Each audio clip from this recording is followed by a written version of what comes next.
Committee Secretary, are you here?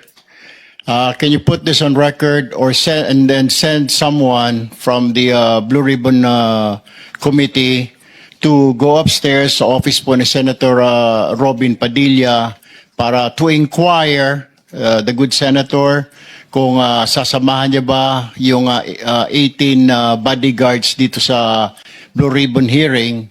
Yes, just to put on record para ika nga mas maayos po dahil while we're conducting this hearing, ongoing din po yung kanilang press conference po doon sa taas.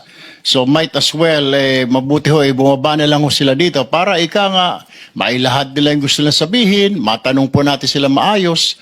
Unlike ho dito na puro press conference po sila. Takot ang mga may hawak ng 18 paid witnesses na mag-attendi sa Senate Hearing Committee sa pangunguna ni Senator Erwin Tulfo, kasi alam nila matinding pagkasabit-sabit ang mangyayari, sa mga may hawak sa kanila, nagkakanda sabit-sabit na ang sagot nila, kahit ginagayad na ni Marcoleta, at ni Atty. Baligod.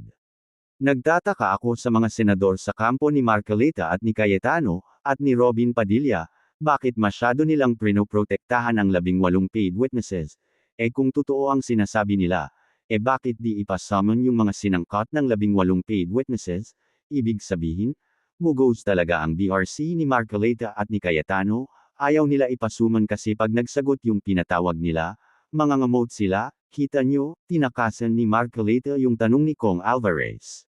Dapat sa 18 paid Marines na ito ay ipasight in contempt ng Senado, kasi ayaw respeto yung Senate Hearing Committee o yung mga senador, at pag di pa dumalo, ay ikulong sa Senado, at yung mga senador na kinakanlong sila ay patawan ng kaparusahan ng Senado o ng Ombudsman.